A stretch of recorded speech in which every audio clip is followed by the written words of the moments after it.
हमारे सभी दर्शकों को सादर प्रणाम। जय श्री कृष्ण। आज का हमारा विषय मांगलिक दोष के बारे में है। और आज यदि आप इस वीडियो को ध्यान से देखेंगे तो आपको पता चलेगा कि आज मैं जो स्थिति यहाँ इस वीडियो में बता रहा हूँ, यदि ऐसी स्थिति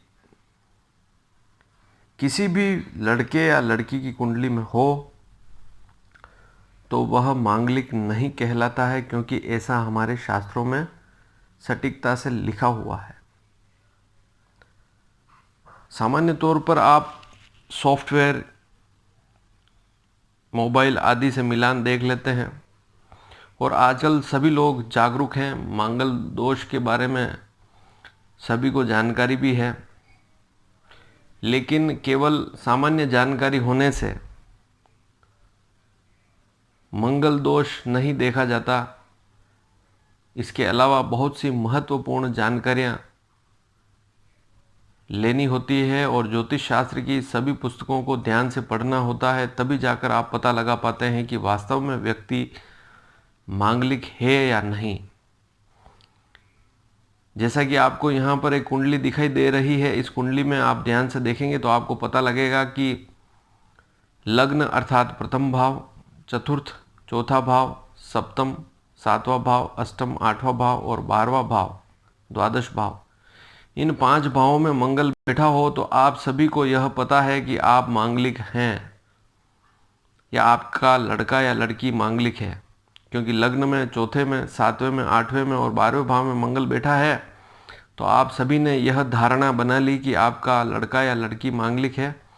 और जब भी उसकी मिलान वाली स्थितियां बनती है तो आप जब भी किसी व्यक्ति को कुंडली भेजते हैं तो उसमें अपने लड़के या लड़की के बायोडाटा विवरण में मांगलिक शब्द लिख देते हैं और यह कह देते हैं कि मेरा पुत्र या पुत्री मांगलिक है, इसलिए हमें केवल मांगलिक लड़का या लड़की ही चाहिए। लेकिन यह आपकी सबसे बड़ी त्रुटि है और इससे आप स्वयं उलझन में पड़ जाएंगे। आपको बहुत बड़ी बड़ी समस्याओं का सामना करना पड़ेगा, क्योंकि केवल मात्र लग्न, चतुर्थ, सप्तम, अष्टम या 12वें भाव में मंगल होने से कोई व्यक्ति मांगलिक नहीं होता है। इन भावों में कुछ ऐसी स्थितियां भी होती है जो यदि है तो ऐसी स्थिति में व्यक्ति मांगलिक नहीं कहलाता है। इस बात को भी समझना होगा। और इस विषय पर मैंने एक बहुत ही विस्तृत और बहुत बड़ा वीडियो बनाया था और उस वीडियो में मैंने सारी बातें स्पष्टीकरण की थी। लेकिन आज मैं जो आपको स्थिति बता रहा हूँ, यह स्थिति भी आपको ध्यान में रखनी होगी। यदि ऐसी स्थिति आपकी कुंडली में है तो आप मांगलिक नहीं हैं। तो कुंडली अब मैं आपको बता रहा हूँ, ध्यान से देख लेवें। आपको यहाँ पर एक कुंडली दिखाई दे रही होगी और इस कुंडली में आप ध्यान से देखें, चौथे और 7वें भाव में मंगल बैठा हुआ है और वहाँ पर 1, 4, 8 और 10 का अंक लिखा हुआ है। चौथे भाव में और 7वें भाव, दोनों भावों में मेष, कर्क, वृश्चिक और मकर या 1, 4, 8 और 10 ये अंक लिखे हुए हैं। क्योंकि हमारी कुंडली में भावों में केवल राशि के अंक या कौन से अंक की राशि उसका अंक ही लिखा हुआ होता है। तो मेष, कर्क, वृश्चिक और मकर या 1, 4, 8 और 10 इन राशियों पर यदि मंगल चौथे और 7वें भाव में बैठा हुआ हो तो ऐसी स्थिति मांगलिक दोष वाली नहीं कहलाती है। इस कुंडली को ध्यान से देखें, चौथा भाव ध्यान से देखें और 7वां भाव। क्योंकि इससे पहले मैंने एक कुंडली बताई थी, उसमें सभी भावों के नाम लिखे थे, बताई थी। लेकिन चौथे और 7वें भाव में, जैसा कि इस कुंडली में आपको दिख रहा है कि यदि मंगल 1 नंबर पर बैठा हुआ हो चौथे भाव में, 8 नंबर पर बैठा हो, 4 नंबर पर बैठा हो, 10 नंबर पर बैठा हो, या मंगल 7वें भाव में 1, 4, 8 और 10 में से किसी भी अंक पर बैठा हो तो ऐसी स्थिति में आपका लड़का या लड़की मांगलिक नहीं कहलाएंगे। इस बात को आप